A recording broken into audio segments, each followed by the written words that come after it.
ভার্সিটির হস্টেলে ওঠার 2 সপ্তাহ পর আমার রুমে আসে রায়হান। তখন ভোর 6টা। 2-3টা ব্যাগ নিয়ে সজোরে দরজায় ধাক্কা দিতে থাকে। আমি ভেবেছিলাম সিনিয়ররা ডাকছে। তড়িঘড়ি করে দরজা খুলতে গিয়ে লুঙ্গি প্রায় খুলেই যাচ্ছিল। রায়হানের কাঁধে 2টা আর হাতে 2টা ব্যাগ। মেয়েরা এত ব্যাগ নিয়ে আসে জানতাম। ছোট থেকে মামার বাসায় বড় হওয়ায়, বিভিন্ন হস্টেলে থাকায় আমার এই বিষয়টা প্রায় জানাই আছে। পড়াশোনা করছি হোস্টেলেই, অনেক রুমমেট পেয়েছি, কিন্তু এত ব্যাগপত্র নিয়ে হোস্টেলে আসতে এই প্রথম রায়হানকে দেখলাম, তাও সব নিজের কাপড় চোপড়। আমি তাকিয়ে আছি দেখে আমার দিকে চুইংগাম চিবোতে চিবোতে বলল, তাকিয়ে আছিস কেন? আগে নিজের লুঙ্গি ধর, তারপর আমার ব্যাগ ধর। রুমে নাস্তা পানি কিছু আছে? নইলে চল হোটেলে গিয়ে নাস্তা করে একটা ঘুম দিব।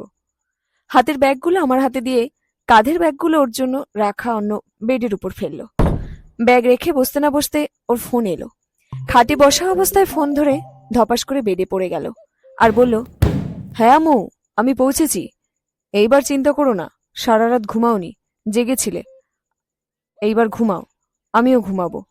হ্যাঁ হ্যাঁ, নাস্তা করেই ঘুমাবো, টেনশন করো না। রুমমেট? হ্যাঁ আছে আছে, ভালো হবে না কেন? অবশ্যই হবে, নইলে ভালো করে ফেলবো।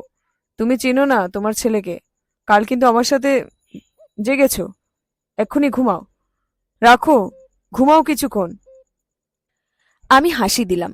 হোস্টেলে এলে প্রথম প্রথম সবাই মাম্মাস বয় থাকে, কিন্তু কিছুদিন যেতে না যেতে এরা মাকে ফোন দিতেই ভুলে যায়। কিন্তু রায়হানের ব্যাপারে এই ধারণাটা আমার ভুল ছিল। রায়হান সারাদিন ক্লাস শেষে আড্ডা দিয়ে 9টা থেকে 10টা অবধি 1 ঘন্টা ওর মায়ের সাথে কথা বলতো। হে হে করে হাসতো, ওর ঘরের টপের কথা, বিড়ালের কথাও জিজ্ঞেস করত। সারাদিন কুল হয়ে চলা, রাজনীতির আলোচনা, বিতর্ক কিংবা গানের আসর জমিয়ে রাখা যে ছেলেকে আমি বাইরে দেখতাম, রুমে ঢোকার পর যখন সে তার মায়ের সাথে কথা বলতো, এই ছেলের সাথে আমি মেলাতে পারতাম না। শুধু আমি নয়, অনেক ছেলেই ওর ব্যাপারটা দেখতো। আমাদের 3টা শার্ট, 2টা গেঞ্জি আর 2টা জিন্স দিয়ে পুরো বছর চলে যায়। এইগুলো দিয়ে ক্লাস, অনুষ্ঠান, প্রাইভেট সব চলতো। কিন্তু রায়হানের সবগুলোর জন্য আলাদা আলাদা শার্ট, গেঞ্জি ছিল। একটা কাপড়ও সে ধুতো না। 1 মাস পরে সব ব্যাগ ভরে বাড়িতে নিয়ে যেত। আবার এক ব্যাগ ভর্তি ধোয়া, আয়রন করা শার্ট প্যান্ট নিয়ে আসতো। আর আসতো একটা সুটকেস, লালচে মেরুন রঙের মাঝারি সাইজের একটা সুটকেস। ওটাতে কোনো কাপড় চোপড় থাকতো না, থাকতো নানা রকমের খাবারের জিনিস, বিভিন্ন রকমের শুকনা পিঠা, নানা রকমের আচারের বয়াম, বিস্কিট, বাদাম, চকলেট, ড্রাই ফ্রুটস, আরও কত কি, মাছ ভাজা, ভুনা করা মাংস। আমি প্রথম দিন দেখে বলেছিলাম, এটা কি? রায়ান একগাল হেসে বলেছিল, আম্মুর সুটকেস। রায়ানের এই আম্মুর সুটকেস আমার কাছে ছিল গুপ্তধনের মতো। ছাপোষা মামার বাড়িতে বড় হওয়ায় মা কোনোদিন ভালো মন্দ দিতে পারেনি। হোস্টেলে হোস্টেলে বড় হয়েছি। ভালো খাবার আর নাস্তা বলতে টিউশনিতে মাঝে মধ্যে যা পেতাম তাই দুনিয়ায় সেরা খাবারের একটা মনে হতো। রায়হান একা কিছু খেত না, আমাকে দিত আর বলতো, যখন খিদে লাগবে খেয়ে নিবি। তালা থাকতো না, শুধু চেন টানা থাকতো। প্রথম প্রথম সংকোচ হলেও পরে অভ্যাস হয়ে গিয়েছিল। রায়ানের আম্মুর সুটকেসটা আমার আর ওর বেডের মাঝখানে ফাঁকা জায়গায় থাকতো। এইটা আমাদের আলনা হিসাবেও ব্যবহার হতো। মাসের শেষের দিকে সুটকেস খালি হতো। রায়হান মাসের শেষ বৃহস্পতিবার বাড়িতে যেত। যত কাজ, ক্লাস, অনুষ্ঠান থাকুক না কেন, ওকে যেতে হতো। ওর পুরো মাসের ময়লা কাপড় আর ওর আম্মুর সুটকেসটা নিয়ে বাড়ি ছুটত। এত বড় বড় ব্যাগ নিয়ে সে কিভাবে যেত, কিভাবে আসতো আমি জানতাম না। একবার ভার্সিটির সিনিয়রদের ফেয়ারওয়েল ছিল, সবাই নাচে গানে ব্যস্ত। সে রাত 11টায় ব্যাগ আর সুটকেসটা নিয়ে বের হয়ে যাচ্ছে। আমি জিজ্ঞেস করলাম, এত রাতে কই যাস? দরকার হলে কাল চলে যাবি। সে ভীষণ ব্যস্তভাবে বলে উঠল, আম্মুকে জানানো হয়নি যে যাব না। কলও যাচ্ছে না, সারা রাত বসে থাকবে আমার জন্য। আমি ভোরে পৌঁছে যাব। সে চলে গিয়েছিল। সেদিন রাতে আমার ঘুম হয়নি।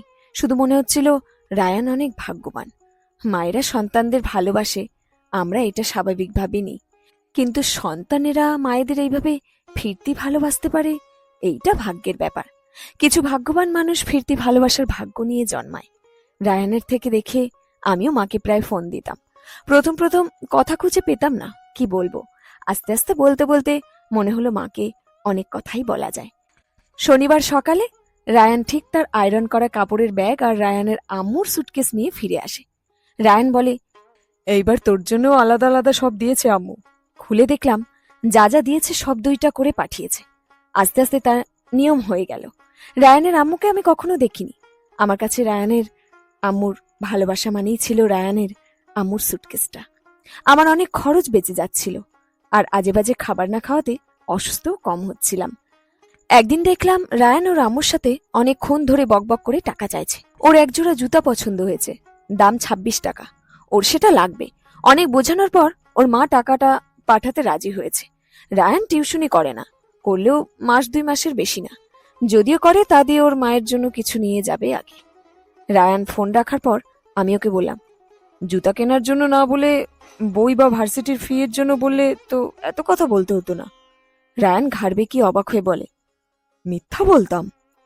বাম হাতে মোবাইল ধরে ডান হাতে তুড়ি মেরে বলে, আমি মিথ্যা বললে এইভাবে তুড়ি মেরে মেরে আমাকে ধরে ফেলবে, বুঝলি? আর তাছাড়া আমি আম্মুকে কোনোদিন মিথ্যা বলিনি। সত্য বললে যখন সব পাই, মিথ্যা বলার দরকার কি?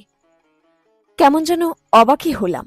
আমাদের ছাপোষা ঘরেও আমাকে যা চেয়েছি দিয়েছে, তাও যখন অতিরিক্ত কোনো টাকা লাগে তখন মিথ্যে বলেনি। রায়ানকে সারাদিন অন্য সব ছেলেদের সাথে আলাদা কোনো অমিল পেতাম না আমি। ক্লাস, মিছিল, মিটিং, প্রেম করা, ক্লাস ফাঁকি দেওয়া, আড্ডা দেওয়া, ট্যুর দেওয়া, পরীক্ষার আগের দিন রাত জেগে পড়াশোনা করে কোনো মতে পাশ করা, সব যেন একই অন্য সব ছেলের মতো। শুধু ও যখন মায়ের সাথে কথা বলতো, আমার তখন মনে হতো আমি আমার ক্লাস 2-এ পড়া আমার ছাত্র সাব্বিরকে দেখি। সত্যি, সেও পড়তে বসলে তখন এইভাবে গল্প করে ওর মায়ের সাথে। একদিন সবাই মিলে আমাদের রুমে পার্টি করছিলাম। আমরা 10-12 জন। আড্ডা হচ্ছিল, কাঠ খেলা হচ্ছিল, গান হচ্ছিল। রায়ান গিটারে সুর তুলে গান গাইছিল। ওর ফোন আসায় হঠাৎ করে ও আসর ছেড়ে উঠে এলো। আমাদেরকে ইশারায় চুপ হতে বলল। তাও আওয়াজ হচ্ছিল, হ্যালো আম্মু? কে? আব্বু? তুমি? আম্মু, কি হয়েছে? ও শোনার চেষ্টা করছে, তখন চেঁচিয়ে উঠল, থামবি তোরা? কি? আম্মুর কি হয়েছে? ব্যথা পাইছে? হ্যাঁ, শুনতে পাচ্ছি না, কি বলছো? পুরো ঘর যেন ঠান্ডা হয়ে গেল। আমার বুক কেমন যেন ধুপধুপ করছিল। না চাইতেও মনে কিছু আসছিল, যেন খুদে কচুরি পানা সরিয়ে দিলে আবার ফেরত আসছে। আমি তো জানি রায়ানের কাছে ওর মা কি। আমি তাড়াতাড়ি উঠে যাচ্ছিলাম, তার আগে হাত থেকে মোবাইলটা পড়ে ফ্লোরে পড়ে গেল রায়ান। সবাই হুড়োহুড়ি করে উঠে এসে ঘিরে ধরল রায়ানকে। আমি মোবাইল কানে দিলাম। ওপাশ থেকে কান্না জড়ানো স্বরে কে যেন বলছে, কাল জোহরের পর জানাজা। বাকি কথা আমি শুনলাম না। সবাই রায়ানকে ডাকাডাকি করছে, মুখে পানি দিচ্ছে। রায়ানের আম্মুকে আমি কখনো দেখিনি। আমার কাছে রায়ানের আম্মু মানেই ছিল মেরুন রঙের সেই সুটকেসটা। সুটকেসটা রায়ান যেখানে পড়ে আছে তার 2 হাত দূরে দেওয়াল ঘেঁষে দাঁড়িয়ে আছে। আমি অপলক তাকিয়ে আছি। যতবার রায়ানের আম্মুর বানানো খাবার খেয়েছি, ততবার মনে হতো উনি মাথায় হাত বুলিয়ে খাবার খাওয়াচ্ছেন। সুটকেসটার দিকে তাকিয়ে থাকতে থাকতে কখন আমার চোখ বেয়ে পানি পড়ে শার্ট ভিজে যাচ্ছে আমার তা জানা নেই। রায়ানকে সবাই ডাকছে, কারণ আমরা সবাই ততদিনে জেনে গিয়েছি রায়ান কেমন মা পাগল ছেলে। আমরা ওকে মাম্মাস বয় ডাকতাম। সেদিন রায়ানকে আমরা সবাই কিভাবে নিয়ে গিয়েছিলাম আমরাও জানি না। রায়ানের কান্নায় ভারী হয়ে উঠেছিল আকাশ বাতাস, পুরো ঘর। রায়ান কখনো না বললেও আমার সবসময় মনে হতো রায়ান অনেক পয়সাওয়ালার ছেলে। ওর কাপড় চোপড়, খাবার দাবার দেখে আমার মনে হতো বড়লোক বাপের আদরের ছেলে। কিন্তু ওদের ঘরে গিয়ে দেখলাম তেমন না। আর 5টা সাধারণ মধ্যবিত্ত পরিবারের মতোই ওদের ঘর। 4 ভাই 3 বোন, তার মধ্যে রায়ান সবার ছোট ছিল। অন্য সব ভাই বোনের সাথে রায়ানের বয়সের পার্থক্য প্রায় 10-15 বছরের। তাই হয়তো মায়ের এত কাছের ছিল রায়ান। যার কাছে মা আছে এমন যত্ন করার, সে তো সত্যিই অনেক বড় লোক। রায়ানের বাবা, ভাই, বোন, ভাবি সবাই একসাথেই থাকতো। কারোর সাথে কোনো খারাপ সম্পর্ক নেই।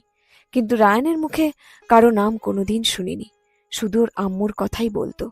আমি ভাবতাম মা বাবার আদরের একমাত্র ছেলে সে। রায়ানকে রেখে এলাম আমরা, কিন্তু আমার মন পড়ে আছে সেখানে। রায়ান কি করবে এখন?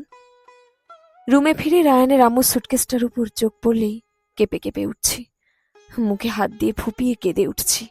10 দিন পর রায়ান ফিরে এলো, উস্কো খুস্কো চুল নিয়ে, মুখ ভর্তি দাড়ি নিয়ে। এসেই বিছানায় পড়ে রইল 1 সপ্তাহ। আমি টেনে তুলে খাওয়াতাম, কোনো বেলা খেত, কোনো বেলা মুখেই তুলতো না। আমি ওকে ফেলে খুব একটা রুম থেকে বের হতাম না, কিন্তু পরের মাসেই ফাইনাল পরীক্ষা, আমাকে ক্লাসে কোচিংয়ে ছুটতে হচ্ছে। এক বিকেলে রুমে ফিরে দেখি বেডে বসে আছে রায়ান। খুব একটা কথা হয়নি, ওর হাতে খাতা কলম পেন মোবাইল কোনো কিছুই ওঠেনি এই 15 দিনে। বন্ধুরা এসে রুমে একটু দেখে গেছে, কেউ কথা বলার সাহস করেনি।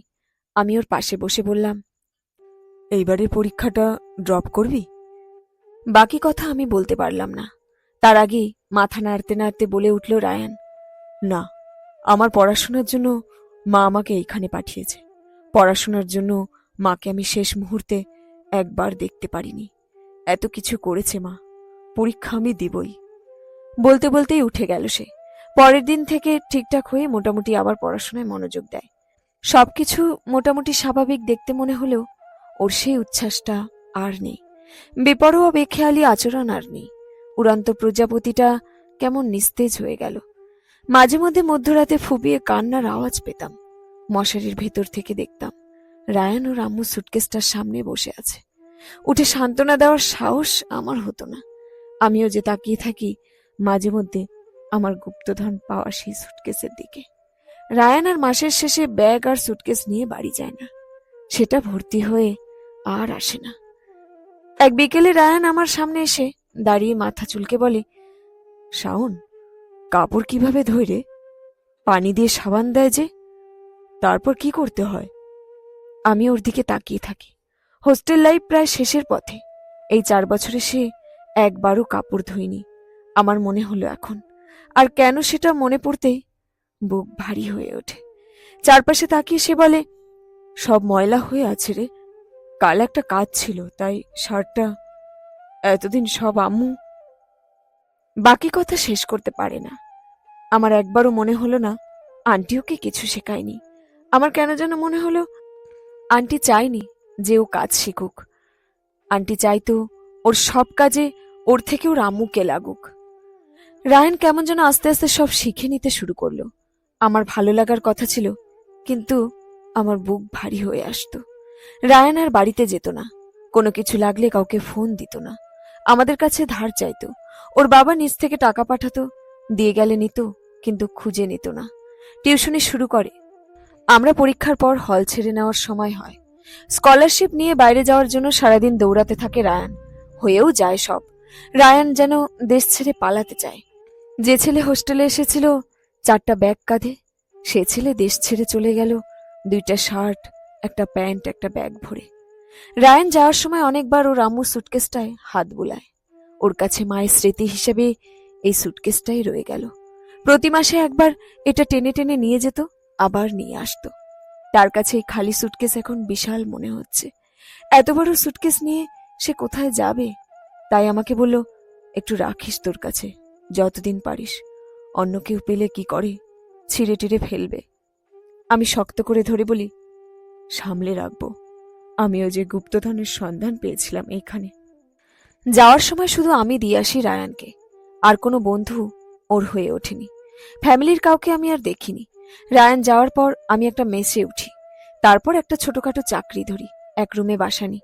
বছর 3 পর মায়াকে বিয়ে করি। আমাদের নতুন সংসার শুরু হয় নতুন বাসায়। তখনও আমাদের সংসারের এক কোণায় অতিথি হয়ে থাকতো রায়ানের আম্মুর সুটকেসটা। মায়া জিজ্ঞেস করলে ওকে রায়ানের কথা বলেছিলাম, ওর মায়ের কথা, ওদের মা ছেলে যে ভালোবাসার সেই কথা। মায়াও কখনো কোনো কাজে লাগায়নি সেটা, ওভাবেই পড়ে রইল। রায়ানের সাথে আমার যোগাযোগ এখনো আছে। আমার আর কোনো বন্ধু হয়নি তেমন। রায়ান ওখানে বিয়ে করেছে, ওর 2টা মেয়ে। আমারও একটা ছেলে একটা মেয়ে। ভালো চাকরি হয়েছে। ছোট বাসা ছেড়ে বড় বাসা, এরপর নিজস্ব ফ্ল্যাট, সব জায়গায় আমি সাথে নিয়ে গেছি রায়ানের আম্মু সুটকেসটাকে। 12 বছর পার হয়ে গেল রায়ানের দেশের বাইরে যাওয়ার। এরপর এদেশে সে দেশে ঘুরে এখন সে কানাডায় সেটেল হয়েছে। আমাদের যেতে বলে। মায়াও অনেকদিন ধরে বলছিল, ঠিকও করলাম এইবার কানাডায় যাব। রায়ানই সব ঠিকঠাক করে দিল। আমার তেমন কিছু করতে হলো না। আমি শুধু করলাম একটাই কাজ, সেটা হলো রায়ানের আম্মুর সুটকেসটা ভরলাম। যেভাবে আসতো আমার গুপ্তধন হয়ে ওঠা। নানা রকম খাবারে, আচারে রায়ানের পছন্দের সব খাবার সেখানে রাখলাম। যেসব খাবার রায়ানের মা পাঠাতো, সেসব ছোট মাছ, ইলিশ মাছ ভাজি করে দিত, আমি যেন সব নিয়ে নিলাম। পুরো সময় সুটকেসটা আমি হাতে ধরেছিলাম, যেন আমার কাছে রাখা গুপ্তধন আমি যক্ষ হয়ে এতদিন রক্ষা করেছি। এখন আমি তার হাতে তুলে দিয়ে দায়মুক্ত হতে যাচ্ছি। মেয়ে আমার বলেই ওঠে, এত ব্যাগ থাকতে আমরা এই পুরানো সুটকেসটা কেন নিয়ে যাচ্ছি? আমি চুপ করে থাকি। কানাডায় পৌঁছানোর পর রায়ান আমাদের নিতে আসে, সাথে ওর মেয়েরাও আসে। আমাকে দেখে ভীষণ খুশি হয় সে, এসে জড়িয়ে ধরে। ওর খুশিটা দেখে পড়ার মতো। আমাদের সাথে কথা বলতে বলতে ওর চোখ পড়ল সুটকেসটার উপর। ও প্রথমে চুপ হয়ে কিছুক্ষণ তাকিয়ে রইল। ওর মুখ থেকে কোনো শব্দ বের হচ্ছে না। তারপর একবার আমার দিকে তাকালো। আমি আলতো একটা হাসি দেওয়ার চেষ্টা করলাম, কিন্তু বুকটা কেমন যে করছে তা বুঝতে পারছি না। ওর চোখ ভিজে উঠেছে, কিন্তু তাও সামলাচ্ছে নিজেকে। আমি খুব যত্ন করে ওর হাতে সুটকেসটা তুলে দিলাম। ওর গলায় কান্না দলা পাকাচ্ছে। তারপরও কোনো মতে বলল, গাড়িতে ওঠ। ও সামনের সিটে বসে আছে। আমার ছেলে মেয়ে, ওর মেয়ে মায়া সবাই হাসিতে মেতে উঠেছে, কিন্তু রায়ান চুপ, কোনো শব্দ করছে না। আমি জানি এখন ওর বুকে কি গভীর থেকে জমানো ব্যথা নলকূপের চাপের মতো বের হয়ে আসছে। ওর ঘরে গিয়ে সবাই ফ্রেশ হয়ে খাওয়া দাওয়া করলো। মায়া ওদের জন্য নিয়ে যাওয়া জিনিসগুলো বের করে দিতে থাকে। সব শেষ করে আমি রায়ানকে বললাম, সুটকেসটা খোল। রায়ান ফ্লোরে বসলো। আগে যেভাবে হোস্টেলে এসে বসে রায়ান খুলতো ওর মায়ের সুটকেসটা, পাশে বসতাম আমিও। কি এলো নতুন? রায়ান কাপা কাপা হাতে চেন খুলল। খুলতেই দেখল সব আগের মতো সাজানো। রায়ান আর নিজেকে সামলাতে পারছে না। একবার আমার দিকে তাকালো, তখন চোখ বেয়ে পড়তে শুরু করেছে পানি।